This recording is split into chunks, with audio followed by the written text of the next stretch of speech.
दोस्तों, आज शनिवार है और जैसा हम एक पैटर्न देखते आ रहे हैं, एक तरीका देखते आ रहे हैं हमारे चर्चों का हमला का, तो ये अवश्य है कि कल इतवार को कई कई जगहों पे हमले एक साथ हमारे चर्चों पे और हमारे प्रार्थना घरों में और या हमारी प्रार्थना सभाओं में होंगे।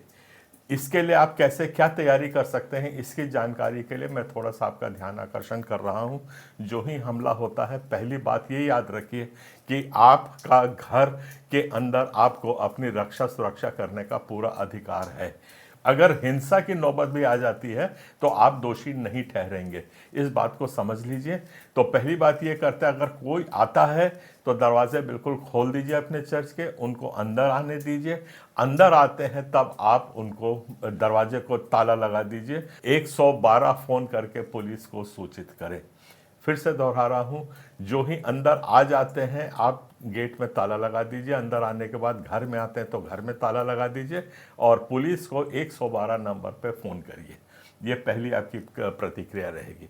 आप मोबाइल के लिए किसी एक को नियुक्त कर दीजिए, मोबाइल से वो वीडियो खींचता या खींचती रहे, उसको लाइव फेसबुक पर शेयर कर दे और उसको रिकॉर्ड करके किसी और के पास भी उसको रिकॉर्डिंग के लिए भेजती रहे, ताकि अगर वो मोबाइल को हमले में डिस्ट्रॉय हो भी गया तो हमारे पास सफिशिएंट एविडेंस रहे।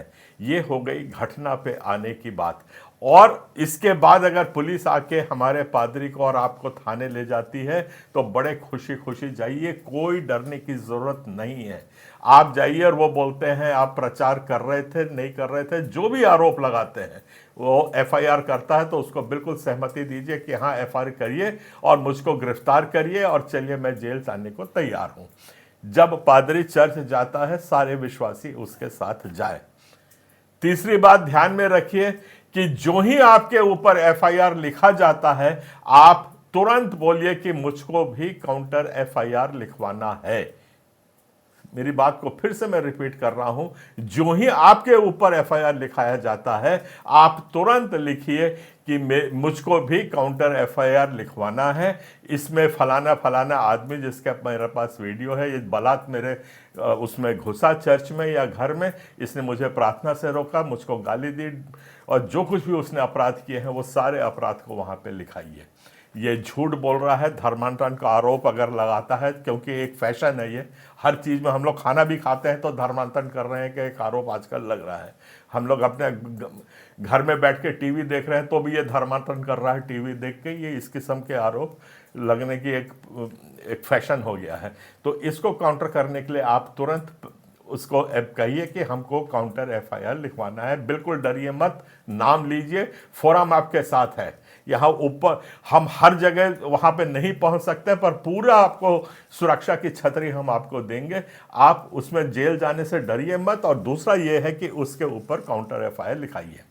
धर्मांतरण का आरोप अगर लगता है तो आप बिल्कुल साफ, जितने भी विश्वासी वहां पे हैं जिन्होंने धर्म परिवर्तन नहीं किया है, धर्म परिवर्तन का मतलब होता है आपने कलेक्टर को लिख करके, जिनने एफिडेविट नहीं दिया है वो लिख के दे कि हम अपना पुराना धर्म नहीं छोड़े हैं, हमको चर्च जाना अच्छा लगता है इसलिए हम चर्च जाते हैं, हमको बाइबल पढ़ना अच्छा लगता है इसलिए हम बाइबल पढ़ रहे हैं। ये दलील लिख करके वहां पर पे दीजिए। धर्म स्वतंत्रता अधिनियम के अंतर्गत आपको केस अगर बुक हो रहा है तो आप तुरंत वहां पे लिखिए कि मैं हिंदू या दूसरे समाज का हूं, मेरे ऊपर यह धारा लागू नहीं होती।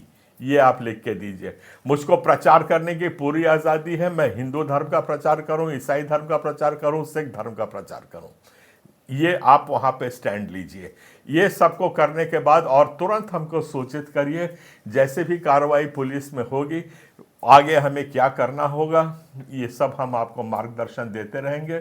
और सब कोई एक साथ इकट्ठा रहिए, संगठित रहिए, तभी आपकी सुरक्षा बढ़ेगी।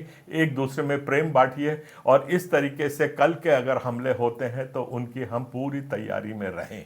हिंसा करने के लिए नहीं बोल रहा हूं, पर आप जब अपने चर्च के अंदर या अपने घर के अंदर रहते हैं उसका रक्षा और सुरक्षा करने का आपका पूरा अधिकार है, उसको उपयोग करिए।